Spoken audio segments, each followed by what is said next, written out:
I'm Chucky. Wanna Play game. What's your favorite scary movie? Kill for mother. 12 of Nelly. We'll tear your soul apart. Live or die. Olá e sejam bem-vindos ao Psycho Approved, o podcast que analisa o terror cinematográfico de uma perspectiva psicológica. Com uma nova trilogia de filmes a ser lançada este ano, os nossos pacientes de hoje são The Strangers and The Strangers Prey at Night. O filme original saiu em 2008 e, apesar das críticas feitas já ao guião e às personagens, The Strangers ganhou um estatuto de culto com uma enorme quantidade de seguidores e conseguiu arrecadar 82 milhões de dólares com um budget de apenas 9 milhões. Ao ler a sinopse do filme, The Strangers parece a coisa mais genérica à face da Terra. Temos um casal a ser perseguido por 3 estranhos. E é literalmente isso que temos durante 1h30, mas mesmo assim o filme mantém-se interessante o tempo todo. Eu pessoalmente adoro a atmosfera deste filme, mesmo que seja muito parado em partes. Não é comum um filme fazer-me sentir desconfortável, visto que estou morto por dentro. Mas estes filmes, especialmente o primeiro, conseguem ser bastante perturbadores, pelo simples facto do quão realistas são. Os crimes destes 3 são uma perfeita representação da violência e do crime sem sentido que existe na nossa realidade. E ao ver o filme, é impossível não pensar que o mesmo nos pode acontecer a qualquer momento. Tal como o Silence of the Lambs fez nos anos 90, The Strangers alimenta-se dos nossos medos coletivos da violência que nos rodeia. Claro que podia ter tido uma melhor execução e as comparações com o Silence of the Lambs param aqui, mas os Strangers também sucederam naquilo que planearam transmitir. A maior parte dos filmes de terror sentem a necessidade de exagerar as coisas para fins dramáticos. Estejamos nós a falar de um homem de 2 metros que nunca morre ou um monstro que assombra os sonhos das vítimas. A maioria dos slashers, por muito bons que sejam, permitem-nos distinguir a realidade da ficção. Mas este filme é minimalista. E esse minimalismo dá-lhe um tom mais sinistro e fundamentado, o que nos faz sentir que o mesmo nos pode vir a acontecer um dia. E para ajudar, o filme é inspirado em eventos reais. Da mesma forma que as vítimas do filme são atacados por 3 assassinos, o escritor do filme foi inspirado por 3 eventos reais para escrever o guião. O mais famoso caso desses 3 é o assassinato da atriz Sharon Tate às mãos da seita do Charles Manson.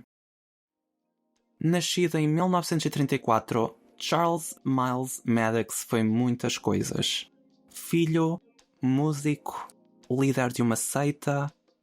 Ele teve uma infância difícil, como é típico neste tipo de pessoas, e é por isso que ele mudou o seu último nome de Maddox para Manson, como forma de estabelecer a sua própria identidade e se libertar desse passado. Durante as décadas de 60 e 70, o Manson fundou uma seita que chegou a ter perto de 100 membros. Na sua maioria, mulheres que dormiam com ele e o viam como a reencarnação de Jesus Cristo. E o que é que acontece? O Manson um dia está a ouvir o novo álbum da sua banda favorita, os Beatles, e interpretou mal a letra de uma das músicas. Aparentemente, ele acreditava que a música Helter Skelter continha uma mensagem codificada sobre uma guerra racial apocalíptica iminente entre brancos e negros e que os brancos se iam dividir entre racistas e não racistas e se iam autodestruir. Parece plausível, sure. É importante ter em consideração que esta seita também vivia sob o constante efeito de drogas alucinogénicas, ok? O Manson e os seguidores dele acreditavam que eram a reencarnação dos verdadeiros cristãos, o que quer que isso seja, e que Deus os encarregou de dar início a essa guerra. E foi a 8 de agosto de 1969 que a família Manson decidiu agir. O Charles Manson pegou em 3 das suas seguidores mais leais e invadiram a casa da atriz de Hollywood Sharon Tate, matando 5 pessoas, incluindo a atriz que estava grávida de 8 meses e meio. Foi esta parte em específico que inspirou os 3 estranhos e o seu MO, mas, ao contrário dos estranhos que, spoiler alert, escapam no final do filme, o Charles Manson foi condenado à prisão perpétua, onde morreu a 19 de novembro de 2017, com 83 anos. Mas apesar de morto, o Charles Manson continua a viver através do que resta dos seus seguidores. Muitos deles estão presos, sim, mas muitos estão em liberdade. Uma delas até tentou matar o presidente e vive atualmente em Nova York. If I started murdering people, there'd be none of you left. Because my children are coming. Portanto, a família Manson inspirou o que acontece a meio do filme. Mas o que é que inspirou o início? De acordo com o escritor Brian Bertino durante uma entrevista, essa parte do filme foi inspirada em eventos reais que se passaram na infância dele. O Bertino vivia numa casa no meio do nada e alguém lhe bateu à porta uma noite a perguntar por alguém que não vivia lá. Mais tarde, ele veio a descobrir que estas pessoas andavam a bater à porta de toda a vizinhança e a assaltar aqueles que não respondiam. E isto não é um caso isolado. Já todos de certeza que ouvimos falar de situações semelhantes, o que torna o filme ainda mais perturbador. Ao contrário dos eventos reais em que foram inspirados, os estranhos do filme operam ao contrário. Em vez de atacarem as casas que não respondem, atacam quem está em casa. O que nos deixa com aquela sensação de que não há uma resposta certa. Porque se não responderes, podem-te assaltar a casa, mas se responderes, a pessoa fica a saber que estás em casa e podem tentar entrar para te matar. Mas agora que sabemos o que inspirou o princípio e o meio, o que é que inspirou o fim? A terceira inspiração do guião vem diretamente de 1981, com o caso conhecido como os assassinatos de Keddie. 4 homicídios na Califórnia que nunca foram resolvidos. As vítimas foram encontradas pela filha de uma das vítimas, uma menina de 14 anos. 3 deles tinham sido amarrados, esfaqueados com 2 facas encontradas no local e ainda espancados com um martelo. A autópsia das vítimas revelou que 2 deles morreram por esfaqueamento e traumatismo, enquanto que a terceira vítima foi estrangulada até à morte. Quanto à quarta vítima, uma criança de 12 anos, ela foi dada como desaparecida inicialmente, mas os restos mortais foram encontrados 3 anos depois. A autópsia revela que esta criança morreu através de traumatismo craniano. Tal como os estranhos do filme que cometeram um crime macabro e escaparam sem consequências, os assassinatos de Keddie nunca tiveram uma resolução. Em grande parte por não haver um motivo aparente para o que aconteceu naquela noite, um dos grandes temas no filme também. Os crimes dos 3 estranhos são uma perfeita representação da violência e do crime sem sentido que existe na nossa realidade, e ao ver o filme é impossível não pensar que o mesmo nos pode acontecer a qualquer momento. Portanto, ao misturarmos estes 3 eventos, temos a história exata dos Strangers. Passemos a analisar a narrativa. Um aviso antes de continuarmos, o resto do episódio vai conter spoilers dos 2 filmes do franchise, pelo que eu recomendo que os vejam antes de continuarem.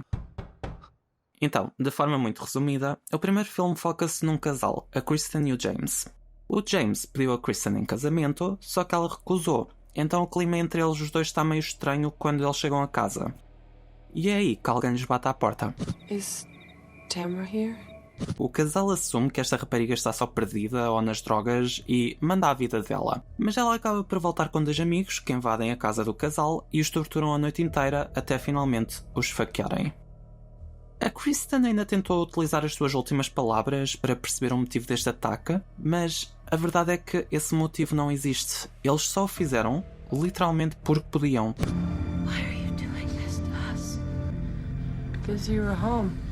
Esta ideia do ato de violência sem motivo é uma reflexão dos sentimentos de muitas vítimas deste tipo de acontecimentos. Toda a gente tem um motivo para ser como é ou fazer aquilo que faz, mas nem sempre temos acesso a essa informação. A Sharon Tate não sabia quem era a Manson Family e muito menos porque é que eles decidiram atacá-la. E nós também não saberíamos sem acesso à informação que nos foi fornecida mais tarde. E é essa a sensação que o filme nos tenta transmitir. Ao não nos dar informação absolutamente nenhuma sobre quem estes estranhos são, ou qual é a motivação por detrás das suas ações, eles não passam de monstros que invadiram a casa de um casal inocente e os matou. Nós lemos notícias todos os dias de pessoas que foram assassinadas sem motivo aparente. E sim, nós até podemos descobrir o que aconteceu mais tarde, mas nem sempre é o caso. E é exatamente esse sentimento que o filme transmite. See you later. Claro está que, tal como na maioria dos filmes de terror, os Strangers receberam reviews negativas, porque odiar coisas é fixe. E eu entendo. Este tipo de filmes não é para toda a gente. Há quem goste de ver filmes que não nos obriguem a pensar demasiado e que só querem ver um filme de terror com a fórmula clássica. The Strangers não é esse tipo de filme. Se não associares o filme à mensagem subliminar que eu expliquei, obviamente que não vais retirar nada de novo.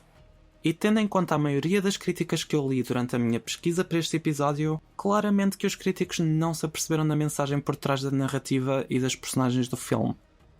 Mas também como muitos filmes de terror que hoje em dia consideramos clássicos, A opinião do público em geral melhorou com o tempo e este filme passou a ser considerado um slasher de terror psicológico icónico e até um dos mais perturbadores do século XXI. Are you a sinner? Sometimes. Com a fama dos Strangers a aumentar a cada ano, não é de estranhar que ele tenha acabado por receber uma sequela. The Strangers Prey at Night, com o mesmo escritor, mas com um realizador diferente desta vez. A ideia mantém-se a mesma, só que, em vez de um casal, é uma família num parque de caravanas isolado a ser perseguido por 3 estranhos. O filme saiu a 9 de março de 2018 e, tal como o original, recebeu críticas mistas. Há quem considere este filme melhor por ter mais ação e outros que o considerem clichê e inferior ao original. Na minha opinião, o filme capitaliza na popularidade dos estranhos do primeiro filme, mas acaba por não ter o mesmo impacto que o primeiro. Eu tenho de concordar com os críticos que disseram que este filme está repleto de clichês. As personagens são bidimensionais e as escolhas que a família faz são extremamente questionáveis, tendo em conta que eles quebram a regra número 1 dos filmes de terror e decidem separar-se.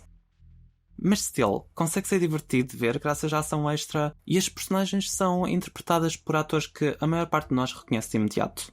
A mãe da família, por exemplo, é interpretada pela Christina Hendricks, que eu reconheci de imediato graças ao papel dela na série Good Girls e é uma excelente atriz. Acho que a única crítica que eu tenho a esta personagem é terem-na matado demasiado cedo. E a filha é protagonizada pela Bailee Madison, que participou no remake inferior das Pretty Little Liars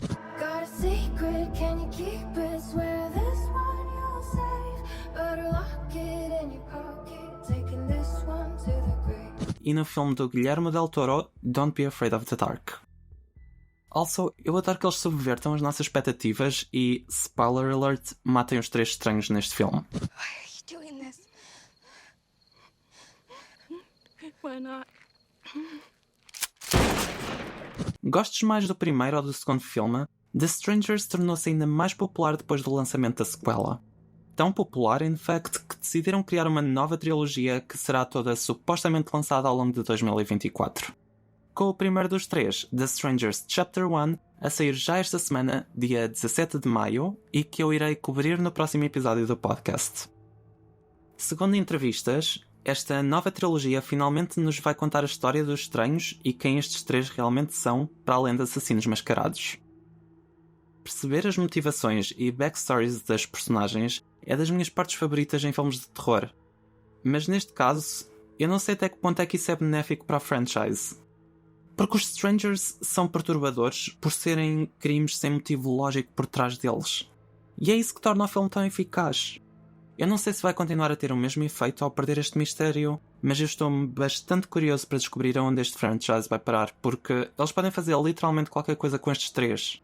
E tendo em conta que nós temos 3 estranhos e 3 novos filmes, eu imagino que cada um desses filmes se vai focar em cada um dos estranhos. You're gonna die.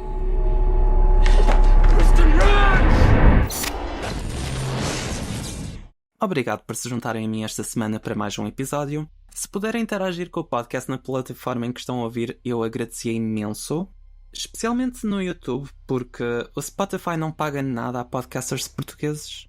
Eu adoro fazer este podcast e serve tanto como hobby como terapia pessoal de certa forma, mas eu adorava conseguir começar a capitalizar com todo o trabalho que eu tenho a pesquisar, escrever, gravar e editar estes episódios. E por falar em episódios, o próximo episódio vai ser sobre o Strangers Chapter 1, que estreia esta sexta-feira, dia 17 de maio, e eu mal posso esperar para ir ver ao cinema.